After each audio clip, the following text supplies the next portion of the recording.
Good evening.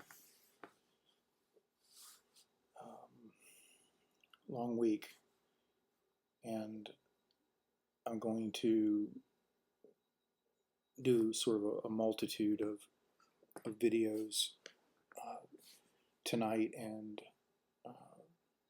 tomorrow, Sunday, March 29th. I'm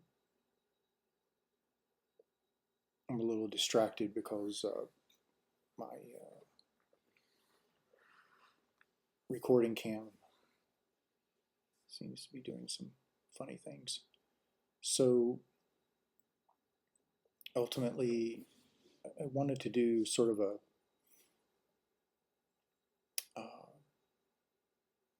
intuitive, just off the top of the dome, sharing tonight. My mind tends to carry 10 or 12 prospecting picks at a time, and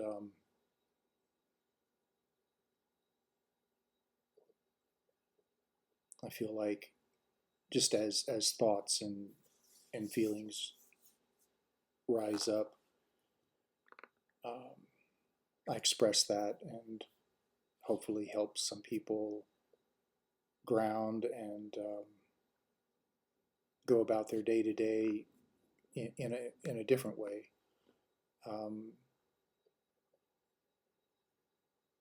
So to me, I was thinking about the history that is sort of subconsciously adopted by a people.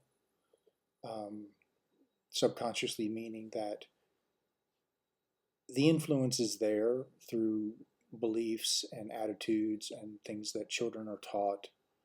The system that you're operating under is built basically from the past, of the past, and it follows certain habits that are sort of taken for granted, as if the creative mind could not just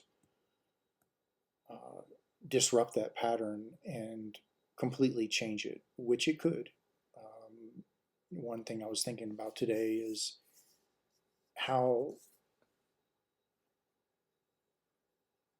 the European idea of governance and also the American idea of governance, of course, their American government evolved out of British formats, and but just in general, the idea of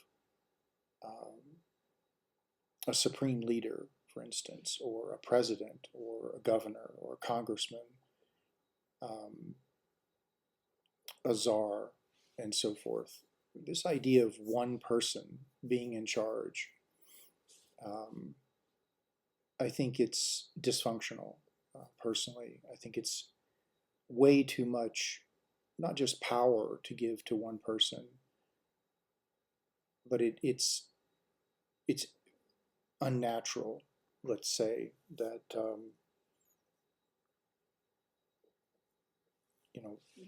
an example would be a kindergarten teacher with 20 students, or maybe they wouldn't be students as kindergartners, but 20 beings, human beings to look after and maintain. And imagine if that classroom were to go up to 200. The idea that one person can oversee and be the nucleus of attention is irregular. I mean, of course, I know there's offices of the governor and offices of the president and supreme leader as well, parliaments and House of Representatives and boards and advisors. But ultimately, this symbol of one person and how the responsibility of certain decisions, veto power, etc., is left in the lap of one person. I think it may very well derive from the idea of one God. And I just feel like it's worth thinking about that.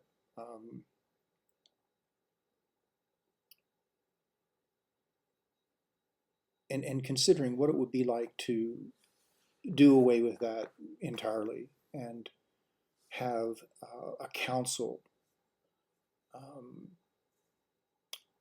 like a round table of sorts, where each individual makes up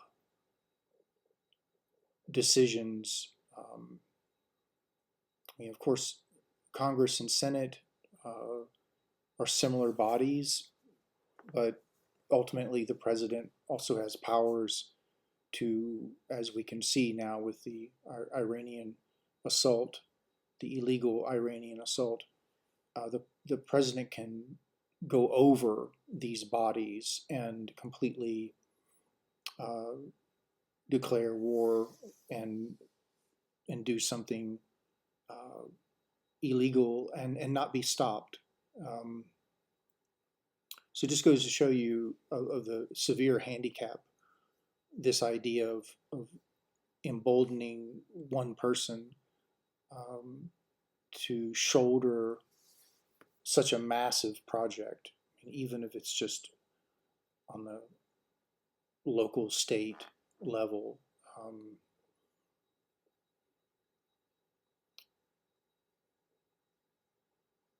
So there's something there. I know there's something there that is unnatural and dysfunctional, and I won't kind of beat a dead horse in talking about it too much because things start getting sort of redundant. But the point is that, and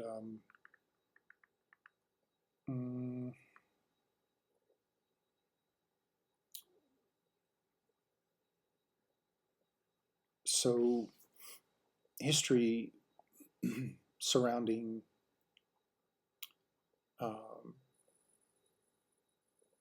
Israel in particular, I wanted to get into a little bit to educate people around what's what with the collective angst that drives the ego of apartheid Israel. All peoples that have a history of abuse and a large portion of their existence ended by way of genocide versus a natural disaster. I mean, it's one thing to be wiped out by plague or a volcanic eruption. That leaves a different mark in the human psyche as far as like where it instinctually points the finger in its legends and myths and lore as each generation is born and retires. If it's done by a fellow human or another collection of cultural genomes, it reinforces competition, ego, us and them. It becomes more of a more prone to dramatization and imagined conflict, real conflict, oftentimes instigating conflict in the name of vengeance for the past. That little thought of irreconcilable angst, it depresses a people because there's no stories of the vengeance felt, the wanting of dignity back and respect and acknowledgement. And that want does not go away when it's unanswered, as a sort of a unfinished business, let's say. And Israel has a lot of it. I mean, the American indigenous also have a lot of it, and the African American also has a lot of it.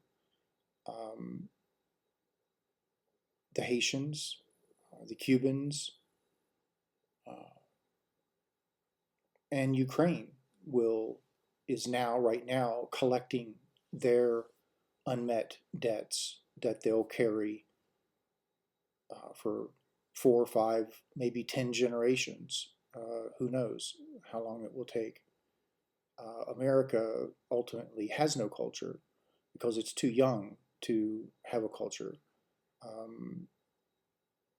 It's more of a makeshift salon of sorts where there's no culture is the culture. It's a melting pot. And as you know, in a melting pot, at least the one that America has, you can melt dissimilar metals together, but it's a mess because, like, bronze melts at 1800 to 2000 degrees and pewter at 400 degrees. So you're going to have all kinds of things going on inside that pot that are incongruent to one another. There's cultural differences. There's ways of anchoring into belief systems that are different based on where your ancestry is from, your folklore, even your religious beliefs will differ just enough to keep you going to your people's church. And there's more different versions of Christianity than, of course, original Christianity itself, which is not a coincidence. I mean, things get tailored to groups of people and collective mindsets and preferences. I mean, you can even trace the invention of Judaism and Christianity and Islam, one after the other after the other. If you really dig into it, it's like one religion being birthed is trying to distinguish itself from the one that it is coexisting with, especially since they're all Abrahamic in the sense that they're all coming from Abraham and that lineage. So it's like they can't help but compete. But I think that's a red flag right there, is the competition, the idea of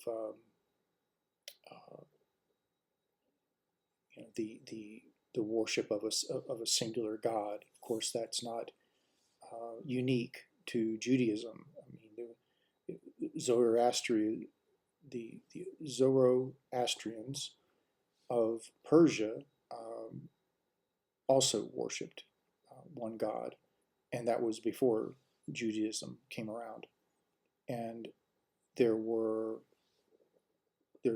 a small sub cult, not cult in today's terms, but let's call it a small sect in Egypt that also worshipped a singular deity idea. And the person who started that was Akhenaten, who depicted himself as pregnant with breasts. Curiously enough, he may have been one of the most ancient, verifiable trans pharaohs. And you know, I don't say that sarcastically or with, you know, tongue in cheek. I'm seriously saying that for a pharaoh to commission statues to be made of him in that physical form is saying something highly unusual, that he was so outwardly outspoken about it. And of course, he did not look like that, but he did present himself in a kind of living myth as such, and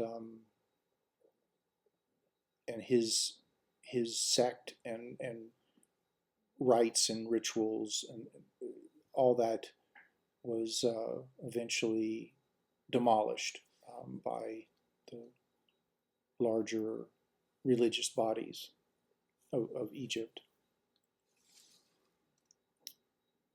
So I want to get into a little bit of the history of where the Israeli angst is coming from. And just to give you some things to think about. So this goes for like day-to-day living as well. I think it's a good idea to remind yourself to be inquisitive as to the archaeological layers of conflict and the things that make a person's mood, not things that they can actually explain. Like, I'm sure you've met people and you say, well, why are you in such a bad mood? And the person says, well, I don't know. I just am. Well, you can be sure that there is a reason, not necessarily a literal reason. It could be medical, it could be brain chemistry, even something that's happened to them, something that triggered them, and they forgot. But the mood, they didn't forget the mood that it put them in. They just simply forgot the trigger. So I wrote this, it's pretty long, so bear with me here. There's some history, and I'm keeping my promise as far as doing some long form videos. So it starts, to understand a bit more about current day, you really need, only if you're curious, to understand the original code lines etched in the collective ego of whatever cultural relic is acting out. Its thirst to be seen in a museum too vast for its relentless pride's quest for reflection through projection. A pitiful form of psychological existence whereby every condemnation of by said thirsty person is understood by those outside the cult psychosis as self-admission, as self-confession. So, in general, there's a cultural angst or complaint that's being acted out. They find a target. They project that angst onto that target as if that target is to blame. And it isn't. It's just that the person projecting and blaming the external is in denial. They're deflecting their responsibility to their mood and their judgments and their unmet and their expectations. So we involve ourselves with negativity every day, and rarely does the adult take ownership of that before they start blaming and creating problems for others. And very rarely do they apologize if they do. And um, I see apologies as like a form uh, of real magic. Like it's apologies are very, very important.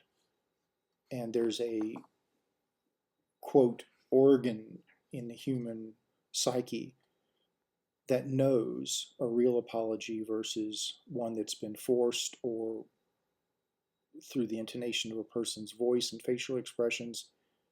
It knows, it can feel it, a real apology versus a fake apology. Um, or just one, like, get out of my face. Okay, I'll tell you I'm sorry just to get you away from me. Um, it's so magical that it's hardwired into us to discern a real one from a fake one. I find that quite curious. So I'm going to reread this. To understand a bit more about current day, you really need, only if you're curious, to understand the original code lines etched in the collective ego of whatever cultural relic is acting out its thirst to be seen in a museum too vast for its relentless pride's quests for reflection through projection, trying to work out something on the inside, on the outside. It always leads to disaster, and yet it happens. It has its different repercussions. Um, you make a mistake at home with a loved one, practice makes perfect. You're warned once, twice, three times, and then maybe after the 30th time you get a divorce. So making mistakes is part of evolving, part of growing. Um, it's what we do, and I think that uh,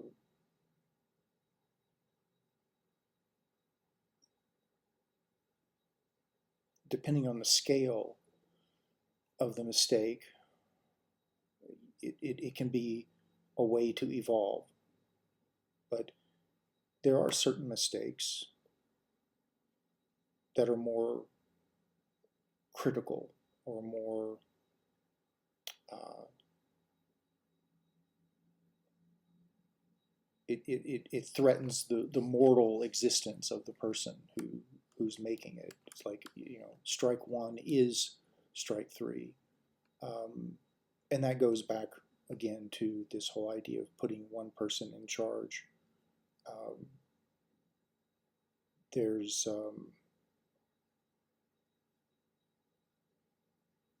It's not balanced. It's too much for one person, and even if they're doing a good job, it's too much for one person. They say it takes a neighborhood to raise a child, um, and since there's very few neighborhoods these days doing that, that may explain a few things, but it's there's something going on in the societal form that needs uh, severe reconsideration and restructuring. The individual doing these moments stands proudly perplexed by the dissonance it wears as its armor. No self-reflection, only deflections in a level of piety to propagandizement that would make Job scratch his head. The pious one, an indoctrinated representative of the human race who independently chooses to bind its toes with duct tape, so to begin the race complaining of its disadvantages. So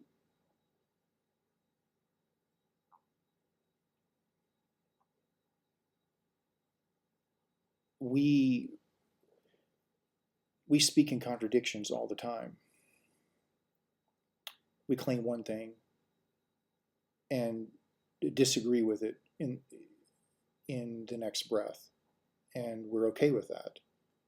And to me, that's a mental illness.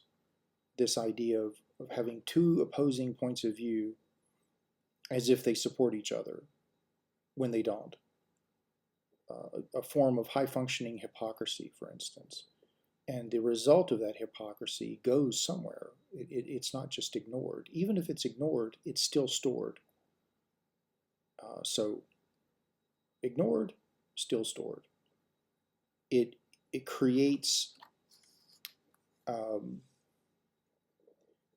body, the mind, the person. It creates tension because the mind is unto itself a kind of a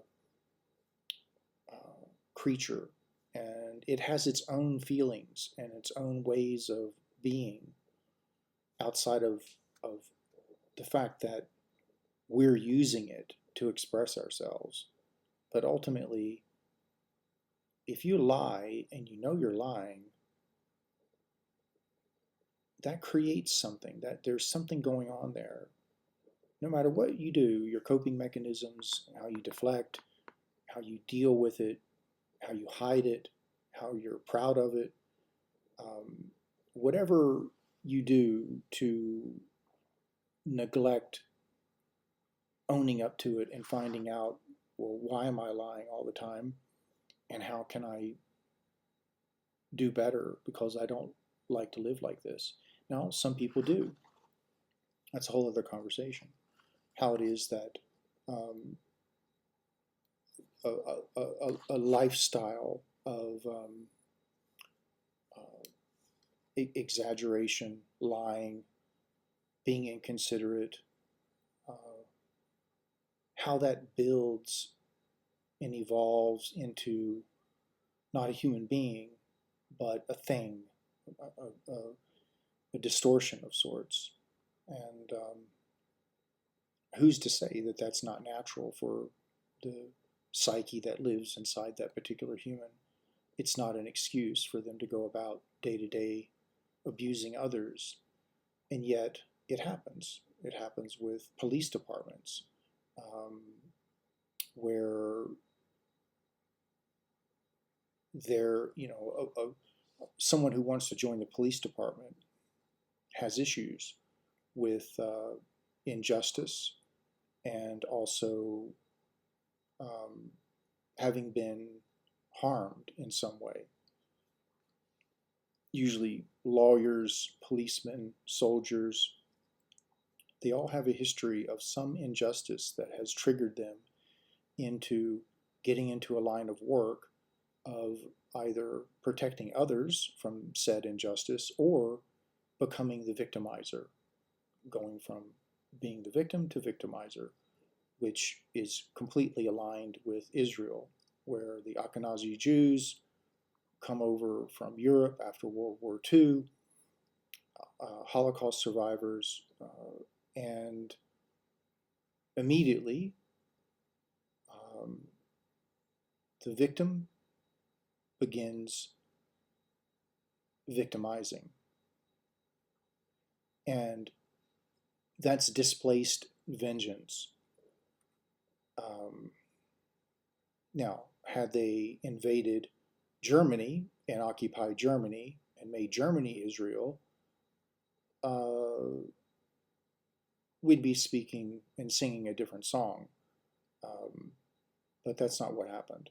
So the displaced angst and vengeance makes no sense whatsoever when it's displaced upon the innocent. Human beings can understand vengeance. It's sold, packaged, and marketed 24/7 through movies and even ancient myths and such, that vengeance, you know, equalizing things, that's almost common sense in many instances, where the human being understands, well, that's a private affair, but we understand that that's a form of justice. Although when Israel kills your little girl, there's no amount of vengeance that can pay that bill, because she was priceless. But the expression of vengeance is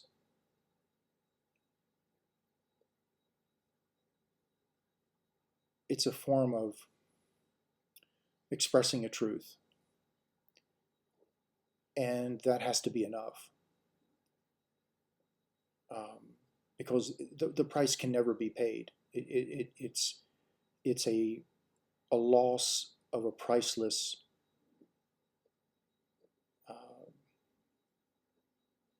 being. And October 7th was retribution.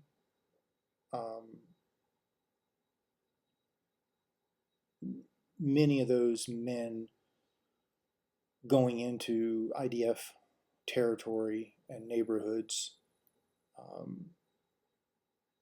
they knew they weren't coming back. So just for just the sake of creative imagination, just imagine what kind of mindset you would have to know to do a certain thing, knowing that you're not coming back. So the debts that they were carrying on their shoulders were unfathomable. We're talking about a mental state that most people cannot relate to, so they won't believe that Gaza's prison break was a legitimate response to nearly a century of stolen dignity, abuse, torture, just in a lot of incredible cruelty, uncertainty,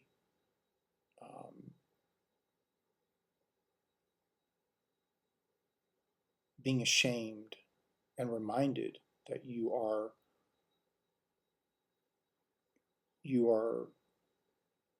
worthy of shame.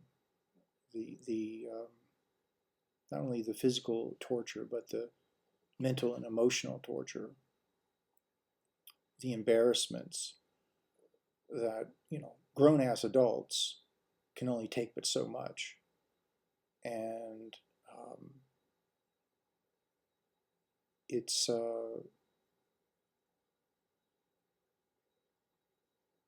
it's it's incredibly hard to believe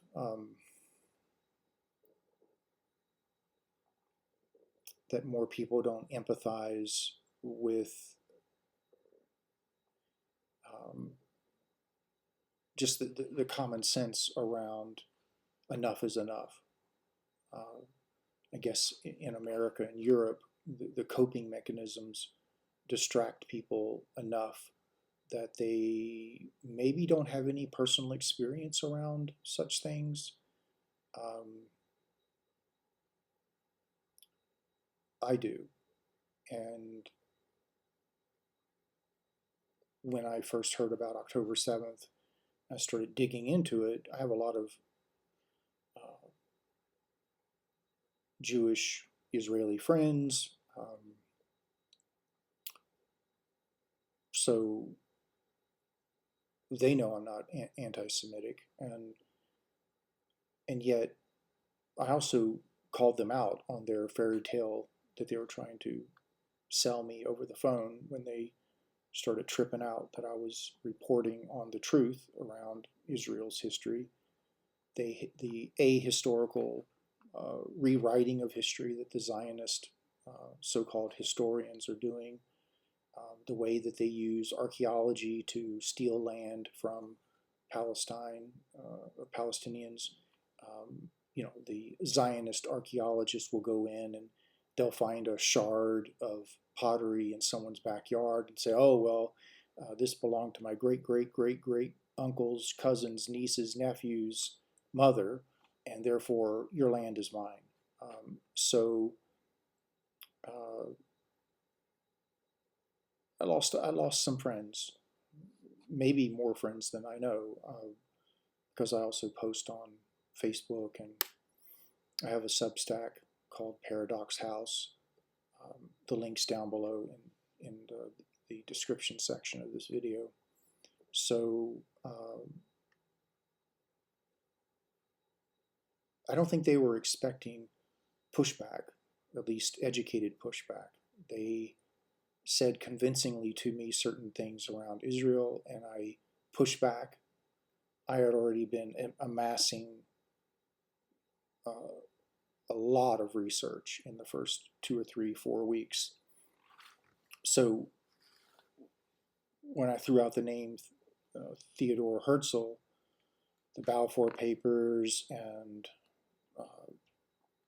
the whole early history of the Zionist brigades coming into Palestine, armed and trained by Britain, razing olive orchards down to the ground, torturing, killing, bombing their own holy sites in order to instigate migration into Israel. It was a hot mess on many layers. So they didn't expect that, and so I stopped them short for the most part. I think they're used to being able to sell it and having it purchased and bought, and they didn't even make it out of their car with the briefcase. I um, just the no soliciting sign went up pretty quick, and I didn't want to argue on a personal level. There was nothing personal about it. I mean, to me, I maybe there was a personal sense of injustice, let's say that, and then a quest for the truth. So this sense of injustice, that was personal, for sure. This angst that I felt inside of me that had been triggered, this deep, deep wound of sorts, like almost like something that has been around for 8,000 years or something. And I felt like I had to focus on this conflict for some reason. And I'm not a political analyst. I'm mainly, I do home remodeling, construction for my day-to-day earnings, and I'm an artist and a writer, poetry, short stories, meditations, and I sculpt. So all this, getting into all this political forensics and journalism around the Palestinian conflict has led me down multitudes of rabbit holes, and has led me to be thirsty for more, basically, looking into America's history, the peripheral entities that were involved with its formation. Um, I don't mean entities as in poltergeists or anything like that. I mean other countries and powers to be and powers who want to be power, and who aren't. The proxies in the Middle East. Um, what Saudi Arabia did to the Sudanese people, the genocide there, on and on and on. History, Haiti, Cuba, the early slave trade, even how women were brought over on basically slave trade boats as if they were also chattel. And they were. I mean, America needed pregnancies. So at some point, those ships were being captured, and one of the first invasions or military landings on foreign soil from America was from, I believe it was from Thomas Jefferson, who ordered a unit to sail and figure this out, like make some kind of, figure out how to keep these wife chattel ships flowing without incursions. A lot of water has gone under the bridge since I read all this stuff, so I can't really paraphrase or go into it too deeply, but the information's there if you're curious. And then how Hawaii was threatened at some point because America was colonizing it, basically. And the Queen, who was the leader of Hawaii, surrendered voluntarily because she knew the reputation of the colonizers. So Hawaii was seized, a soft seizure versus how Texas was formed, let's say. So, or the rest of the United States. So yeah, that's a little bit of my background. So that this video is not too long, I'm going to break this down into a part 1 and part 2 because I went off into some peripheral things. Like I said, I wanted to kind of have it as a kind of a riff session. So I'm going to have this as a part 1 and part 2, and it may be something along the lines of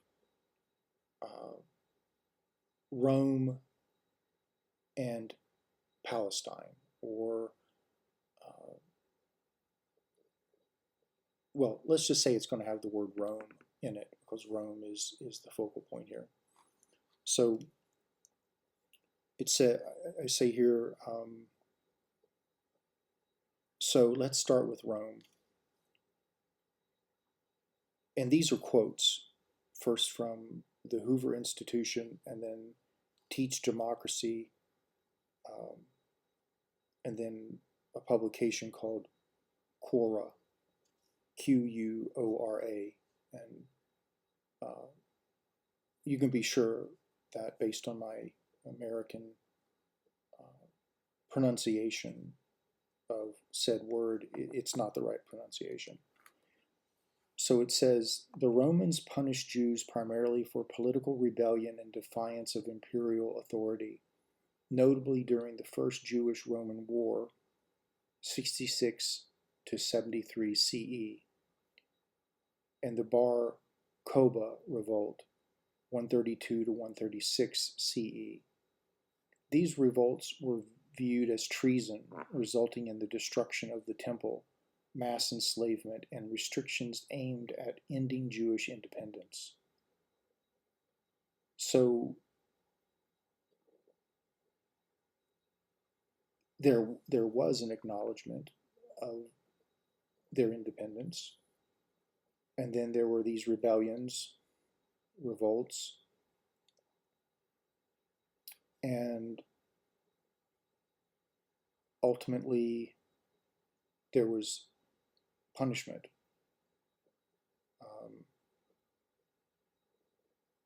So I'm sure that this story has thousands of nuances and other details, but I'm just trying to give you a general sense of what's up. When did all this start? In the sense of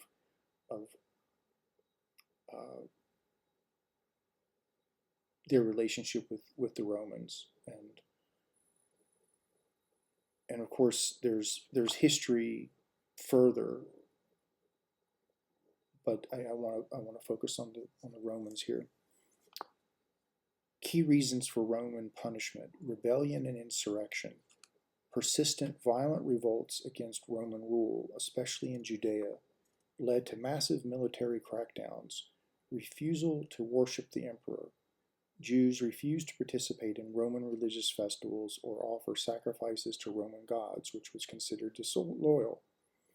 Refusal of idolatry, resistance to installing statues of the emperor, such as Caligula's orders, in the temple was seen as defiance and a challenge to Roman authority. Proactive resistance, rebuilding Jerusalem as a pagan colony, Aelia Capitolina, and restrictions on practices like circumcision triggered further uprising. So Aelia Capitolina was a Roman colony being built, and a temple being built over the ruins of Jerusalem. While Romans usually tolerated Jewish religion, the persistent political resistance, unlike other conquered provinces, provoked heavy-handed repression aimed at dismantling Jewish national identity in the region.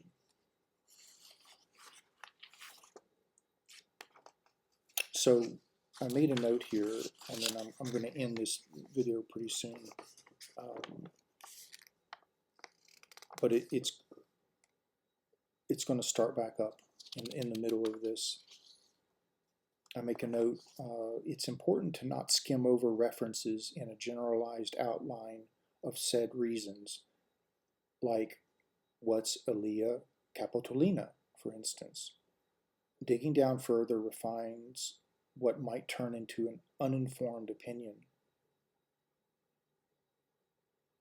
A flippancy of knowing just enough to start a debate, but not enough to actually discuss beyond the knee-jerk poke. So then in part two, I'm going to go into what is Aelia Capitolina. And ultimately, my point being is that when you're reading something off of Wikipedia or even in a book, and it says, oh, well, the Romans punished these people because of that thing they did in Sicily. Well, if you're not really paying attention and you just keep reading, you might miss actual, like the gaining of wisdom, for instance. You can have knowledge but not be wise. So wisdom is always curious. It is insatiable. So try to make it a practice to, it's like forensics. Every crack, chip missing, scratch, molecule out of place means something. So whatever they did in Sicily, you need to find that out and investigate. And then that will anchor you even deeper into what's what. And I can guarantee you that your intuition around things will shift and solidify in a much more successful way of knowing things, because then you have, rather than just one whimsical justification, explanation, like, oh, well, the Romans punished them because they did something in Sicily that angered them, and so on and so forth. Well, what did they do? Well, maybe you'll find out that in Sicily, they had done that thing 75 times. And it was on the 76th time that they said, well, enough's enough and you're out of here. Well, that completely changes the perception of the punishment. because they were warned 75 times. And that kind of not learning from your mistakes and persistent lashing out will eventually, nature itself will create a circumstance that says, well, look, maybe this place is just not for you, and you got to go, because whatever you want, you can't have here. It's trying to mix water with oil. It's happen. So, um, but the human ego is a fickle thing. It will. A whole panel of scientists will tell you you cannot mix oil with water. They're different on the elemental charts, and you just simply can't do it. Well, there's some dude or gal out there that will try to do that until they're on their deathbed, and maybe even on their deathbed they're trying to do it with centrifuges and mini black holes and AI analysis and suggestions. I find this to be kind of a darkly miraculous that the human mind or attitude or ego can convince itself of a success that it has no proof of being viable. It will just do something in spite of, which is it's a form of self-expression, I suppose. It's everything is in a way. So thank you for tonight. Thank you for listening, and I'm rambling a bit tonight. I've got a lot on my mind, and but I'm putting it out there, and I hope that it serves you, gives some company. It's helping me. It's an evolution of things. I mean, it's something very new for me to do this consistently every day. But I trust the process, and I just want to say blessings to all the Palestinians,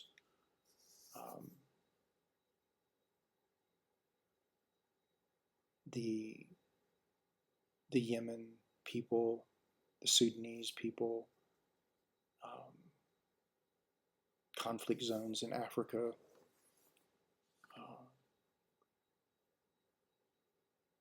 all the illegally held hostages in IDF prisons,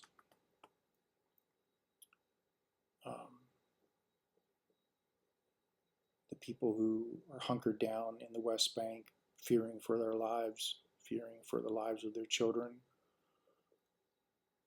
children fearing for the lives of their parents.